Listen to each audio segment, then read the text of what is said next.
మమతా బెనర్జీ ఓడిపోయిన తర్వాత సువేందు అధికారి గవర్నమెంట్ ఫామ్ చేసిన తర్వాత ఆయన చేసిన ది బెస్ట్ వర్క్స్ ఏమైనా ఉన్నాయి అని అంటే ఇండియన్ ఆర్మీకి సంబంధించిన బీఎస్ఎఫ్కి సంబంధించిన ల్యాండ్స్ కానీ లేకపోతే ఇండియన్ ఆర్మీకి సంబంధించిన సెక్యూర్ పర్పస్ సంబంధించిన ల్యాండ్స్ కానీ సువేందు అధికారి ఫస్ట్ మొత్తం వాళ్ళకి అలొకేట్ చేస్తున్నాడు. తను ఎలక్షన్ ఓడిపోవడం వల్ల బెంగాల్ మట్టుకే కాదు మొత్తం ఓవరాల్ ఇండియా సెక్యూరిటీకి కూడా ఒక ప్లస్ అనే చెప్పొచ్చు. మన ఇండియన్ ఆర్మీ దగ్గర ఉన్న ఏవైతే పెద్ద మిసైల్స్ ఉన్నాయో ఆ మిసైల్స్ అన్నింటినీ ఇక్కడ డిప్లాయ్ చేద్దామని చెప్పేసి చూస్తున్నారు. ఈ స్టేట్స్ అన్ని వాళ్ళ కంట్రోల్లోకి వెళ్ళిపోతాయని చెప్పేసి వాళ్ళు ట్రై చేస్తూ ఉన్నారు. ఇది మన ఇండియాకి చాలా పెద్ద పెను ప్రమాదం అని కూడా చెప్పొచ్చు. ఆర్మీని పెట్టడమే కాకుండా ఇక్కడ drones through and laser walls through and Indian army security through అన్ని గట్టిగా పెంచి దీన్ని మన నుంచి వెళ్ళి పోగొట్టుకోకుండా కాపాడుకునే ప్రయత్నమే ఈ 120 acres ఆఫ్ ల్యాండ్ సువేందు అధికారి దగ్గర నుంచి వెళ్ళి ఇండియన్ ఆర్మీకి తీసుకోవడం. Gautam Model School, Sun City branch, admissions are open for 2026. No admission fee, free school uniform and also bus transportation available for nursery to 10th class. Hurry up. Address, Sun City branch opposite Kasturba Trust. Limited seats. Contact us now 8121573123 and 8977113123. నమస్తే, welcome to Chitragupt. 1 month back మనం election time దగ్గరికి వెళ్తే మమతా బెనర్జీ ఓడిపోయిన తర్వాత సువేందు అధికారి government form చేసిన తర్వాత ఆయన చేసిన ది బెస్ట్ వర్క్స్ ఏమైనా ఉన్నాయి అని అంటే ఇండియన్ ఆర్మీకి సంబంధించిన బీఎస్ఎఫ్కి సంబంధించిన ల్యాండ్స్ కానీ లేకపోతే ఇండియన్ ఆర్మీకి సంబంధించిన సెక్యూర్ పర్పస్ సంబంధించిన ల్యాండ్స్ కానీ సువేందు అధికారి ఫస్ట్ మొత్తం వాళ్ళకి అలొకేట్ చేస్తున్నాడు. ఎందుకు చేస్తున్నాడు అంటే మమతా బెనర్జీ గవర్నమెంట్లో ఉన్నప్పుడు తన సీటు కాపాడుకునే లక్ష్యం ఉండే కానీ ఇండియన్ సెక్యూరిటీ ఏమవుతుంది, ఎవరన్నా మన ఇండియా మీదకి వస్తే మన బార్డర్స్ని ఎట్లా సెక్యూర్ చేసుకోవాలా ఈ దాని మీద ఎప్పుడూ కాన్సన్ట్రేట్ చేయలేదు. ఎట్ ద సేమ్ టైం తను ఎలక్షన్ ఓడిపోవడం వల్ల బెంగాల్ మట్టుకే కాదు మొత్తం ఓవరాల్ ఇండియా సెక్యూరిటీకి కూడా ఒక ప్లస్ అనే చెప్పొచ్చు. ఎట్లా అంటే లాస్ట్ టైం ఒక 600 acres ఆఫ్ ల్యాండ్ని సువేందు అధికారి బీఎస్ఎఫ్కి ఇచ్చిండుకి అక్కడ మొత్తం బార్డర్ ఫెన్సింగ్ చేయాలా అండ్ బంగ్లాదేశ్ను లోపల రానియకుండా చేయాలని చెప్పేసి అట్లా ల్యాండ్ ఇస్తే ఇప్పుడు రీసెంట్గా ఆయన మనం ఏదైతే చికెన్ నెక్ అని పిలుస్తాం కదా ఈ చికెన్ నెక్కి సంబంధించిన సిలిగురి కారిడార్ది ఈ ల్యాండ్ 22 kilometers ఉంటుంది. ఈ ల్యాండ్లో 120 acres ఆఫ్ ల్యాండ్ని రీసెంట్గా ఆ ల్యాండ్ కూడా మన ఇండియన్ గవర్నమెంట్కి ఇచ్చేసిండు, సెంట్రల్ గవర్నమెంట్కి అప్పచెప్పిండు, ఆర్మీకి. ఇది ఎందుకు అప్పచెప్పిండు అని అంటే గతంలో చూసుకున్నట్టయితే బంగ్లాదేశ్ కానీ పాకిస్తాన్ కానీ చైనా కానీ ఈ బంగ్లాదేశ్లో నేను గ్రేటర్ బంగ్లాదేశ్ చేస్తాము, చైనా మేము మనం నార్త్ ఈస్ట్ స్టేట్లని వాళ్ళ దగ్గరే తీసేసుకుంటాము, పాకిస్తాన్ ఏమో బంగ్లాదేశ్కి అండ్ చైనాకి సపోర్ట్ చేయడము. ఇవన్నీ చూస్తే అప్పుడు మన గవర్నమెంట్ అప్పటికి కూడా మమతా బెనర్జీని అడిగింది ఏంటి అంటే ఈ సెక్యూరిటీ పర్పస్ ఉన్న ల్యాండ్ని మీరు మాకు ఇస్తే అక్కడ ఉన్న హైవేస్ని కానీ రైల్వే ట్రాక్స్ని కానీ అక్కడున్న మన ఇండియన్ ఆర్మీ బేస్ని కానీ పెంచుకోవడానికి అక్కడ సెక్యూరిటీ పర్పస్ మనకు యూజ్ అయితే దీన్ని మాకు అప్పచెప్పండి అని అడిగింది. కానీ మమతా బెనర్జీ ఒకవేళ అది అప్పచెప్పితే తనకు కావాల్సిన ఏదైతే ఫండింగ్ కానీ లేకపోతే తను ఇల్లీగల్గా దందాలు ఏవైతే నడుస్తాయో బంగ్లాదేశ్ నుంచి వెళ్ళి ఇండియాకి ఇవన్నీ కట్ అయిపోతే తనకు ఫండింగ్ అనేది ఆగిపోతుంది. ఎట్ ద సేమ్ టైం బంగ్లాదేశీలు త్రూ రోడ్ రావాలన్నా కానీ ఈ సిలిగురి దాటి రావాలా కాబట్టి ఇది ఇచ్చేస్తే బెంగాల్లోకి బంగ్లాదేశీలు రారు, తన ఓట్ పర్సంటేజ్ తగ్గిపోతుంది. ఇవన్నీ పెట్టుకొని ఇండియన్ సెక్యూరిటీ ఎంత నాశనం అయిపోయినా పర్లేదు నేను మాత్రం సీఎం సీట్లో కూర్చోవాడా అని చెప్పేసి గట్టే ఫిక్స్ ఇయ్యలేదు. కానీ సువేందు అధికారి వచ్చిన తర్వాత ఇది ఇచ్చిండు.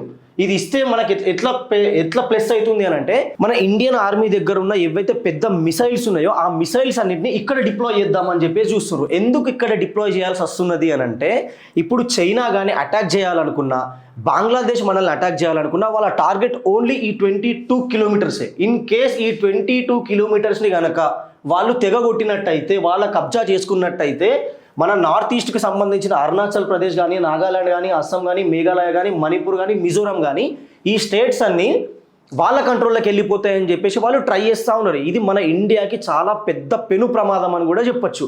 సో ఇట్లాంటి ఈ ప్లేస్లల్లా మన సువేందు అధికారి ఈ ప్లేస్ని మన ఇండియన్ ఆర్మీకి ఇచ్చిండు అంటే అది చిన్న మ్యాటర్ కూడా కాదు. అండ్ వెస్ట్ బెంగాల్లో బీజేపీ గెలవడం అంతకన్నా మంచిదైందని ఇది ఒక రీజన్ కూడా చెప్పుకోవచ్చు. ఎట్ ద సేమ్ టైం మనకి అక్కడ 7 highways కూడా ఉన్నాయి. ఈ 7 highways మొత్తం కంప్లీట్గా సెంట్రల్ గవర్నమెంట్ హ్యాండ్ ఓవర్కి ఇచ్చేసిండ్రు, ఇండియన్ ఆర్మీకి ఇచ్చేసిండ్రు.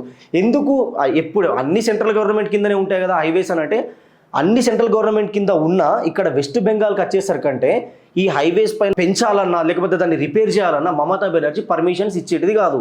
ఎందుకు వీటిని పెంచాల్సి వస్తుంది అంటే మన దగ్గర ఉన్న S-400 మిసైల్ కానీ బ్రహ్మోస్ కానీ అగ్ని కానీ ఇవి తీసుకుపోవడానికి విడత ఎక్కువ ఉంటుంది కాబట్టి వీటిని ఎక్స్టెండ్ చేద్దాము, మాకు ఇవి మా చేతికి హ్యాండ్ ఓవర్ చేయండి అన్నా కానీ మమతా బెనర్జీ ఎప్పుడు ఒప్పుకోలేదు.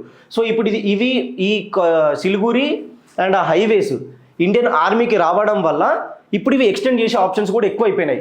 ఇదే కాకుండా గతంలోనే మన రైల్వే మినిస్టర్ అశ్విని వైష్ణవ్ గారు కింద నుంచి వెళ్ళి టనల్స్ వేసి మరి రైల్వేస్ని కన్స్ట్రక్షన్ చేస్తూనే ఉన్నారు. ఇవి ఎందుకు టనల్స్లో ఎందుకు కన్స్ట్రక్షన్ చేయాల్సి వచ్చింది అని అంటే ఇవి ఎండకు వానకు కానీ లేకపోతే ఏదైనా అటాక్లు జరిగినప్పుడు కానీ సేఫ్గా మనం ఆ ప్లేస్ని అంటే మనం ఈ ప్లేస్కి రీచ్ అయ్యేటట్టు వాళ్ళు ఆల్రెడీ టనల్స్ వేసి పెట్టారు. అది బీహార్ నుంచి వెళ్ళి స్టార్ట్ అవుతుంది. ఇవి ఇంతకు ముందు నుంచి వెళ్ళే ఉన్నాయి. అయితే ఇప్పుడు ఈ ల్యాండ్ మన ఇండియన్ ఆర్మీకి రావడం వల్ల బెస్ట్ బెనిఫిట్ ఏమవుతుంది అంటే చొరబాటుదారులు ఎవరైతే అద్దాం అనుకుంటున్నారో అక్కడ అందరికీ బ్రేక్ అయిపోతుంది. ఎవరైతే వేరే కంట్రీస్ ఆర్మీ క్యాంపులు నియరెస్ట్గా పెడదాం అనుకున్నారో అక్కడ బ్రేక్ అయిపోతుంది. ఇది చైనాకి నష్టమే అండ్ బంగ్లాదేశ్కి నష్టమే, పాకిస్తాన్ అయితే చెతనా కొడుకులు వాళ్ళకి ఏది చేత కాదు కాబట్టి వీళ్ళకి సపోర్ట్ చేద్దాం అనుకున్నా చేయలేకపోతారు. ఇప్పుడు ఇది ఇక్కడ నాట్ ఓన్లీ ఆర్మీని పెట్టడమే కాకుండా ఇక్కడ drones through and laser walls through and Indian army security through అన్ని గట్టిగా పెంచి దీన్ని మన నుంచి వెళ్ళి పోగొట్టుకోకుండా కాపాడుకునే ప్రయత్నమే ఈ 120 acres ఆఫ్ ల్యాండ్ సువేందు అధికారి దగ్గర నుంచి వెళ్ళి ఇండియన్ ఆర్మీకి తీసుకోవడం. ఇంతకుముందు షేక్ హసీనా ఉన్నప్పుడు బంగ్లాదేశ్లో ప్రైమ్ మినిస్టర్గా షేక్ హసీనా ఎప్పుడు కూడా ఇండియాకి యాంటీగా కానీ తీసుకపోలేదు. అమెరికా ఎంత ప్రెషర్ చేసినా వాళ్ళ దగ్గర ఉన్న సెయింట్ మార్టిన్ ఐలాండ్ని ఇయ్యమన్నా ఇవ్వకపోవడంతో అప్పుడు షేక్ హసీనాని గద్దె నుంచి వెళ్ళి దింపిచ్చేసి వాళ్ళు పెంపుడు కుక్ అయినటువంటి యూనోస్ కానీ అక్కడ ప్రైమ్ మినిస్టర్గా పెట్టి ఆ సెయింట్ మార్టిన్ని వాళ్ళు లాక్కుందామని చెప్పేసి ట్రై చేసిండ్రు.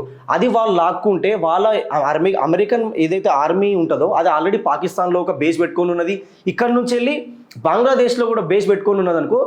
ఎట్లయితే ఇండియా డెవలప్ అవుతుందో ఇండియా మీద ప్రెషర్ చేసినా ఇండియా వినట్లేదు కదా. సో ఇక్కడ కూడా ఆర్మీ అలా బేస్ పెట్టుకొని ఇండియాని ప్రెషరైజ్డ్ చేద్దాము, ఇండియాకి అన్డెవలప్డ్ కంట్రీ అంటే డెవలప్ కానియకుండా అక్కడనే స్టాప్ చేద్దామని చాలా ట్రై చేస్తున్నది. సో ఇప్పుడు ఇక్కడ మన ఆర్మీ బేస్ని పెట్టడంతో వాళ్ళకి అంత ఈజీగా ఆప్షన్ దొరకదు. 4 స్టేట్స్లో ఎలక్షన్స్ జరిగినప్పుడు కూడా ఓన్లీ వెస్ట్ బెంగాల్ పైన ఇండియా మొత్తం ఎందుకు చూసింది అని అంటే ఈ వెస్ట్ బెంగాల్ పబ్లిక్ బీజేపీని గెలిపించడం ఓన్లీ బెంగాల్లో ఉన్న వాళ్ళ ఫ్రీడమ్ కోసమే కాకుండా వాళ్ళు చేసిన ది బిగ్గెస్ట్ వాళ్ళకి తెలియకుండానే వాళ్ళ దేశానికి ఎంత హెల్ప్ చేసిండ్రు అంటే సెక్యూరిటీ పర్పస్లో సువేందు అధికారిని ఆయన డిసిషన్స్ని చూస్తే అర్థమైపోతుంది. ఎవరన్నా కానీ ఫస్ట్ అధికారంలోకి వచ్చిన తర్వాత వాళ్ళ పాపులారిటీని పెంచుకోవడానికి లేకపోతే వాళ్ళ సిగ్నేచర్ మార్క్ చూపించుకోవడానికి పబ్లిక్కి ఫ్రీ బేస్ మీద లేకపోతే పబ్లిక్కి ఏదైతే హామీలు ఇచ్చిండ్రో దాని మీద వర్కౌట్ దాని మీద ఫస్ట్ సిగ్నేచర్స్ పెడతారు. కానీ సువేందు అధికారి అధికారంలోకి వచ్చిన తర్వాత ఫస్ట్ ఈయన చేస్తున్న పనులన్నీ నిజంగా ఇండియా ఫస్ట్ నేషన్ ఫస్ట్ అనే మాట ఎట్లయితే ఉంటుందో దానికి నేషన్ ఫస్ట్ నేషన్ సెక్యూరిటీయే ఫస్ట్ అనేటట్టు సువేందు అధికారి అధికారంలోకి వచ్చిన తర్వాత తన ఫస్ట్ సిగ్నేచర్ మార్క్ అనేది తను చూపించిండు. ఇండియన్ సెక్యూరిటీ పర్పస్ అండ్ ఈ నేషన్ ఫస్ట్ అనే దానికి ఆయన ఇంపార్టెన్స్ ఇచ్చిండు అని కూడా చెప్పొచ్చు. Like last time 600 acres of land Indian BSFకి ఇవ్వడము, ఇప్పుడు 120 acres ఆఫ్ ల్యాండ్ BSFకి ఇవ్వడము, ఇండియన్ సెక్యూరిటీ పర్పస్కి ఇవ్వడం తన మార్గ క్రియేట్ చేసుకున్నాడని కూడా మనం చెప్పుకోవచ్చు. Thank you. జై హింద్, జై భారత్.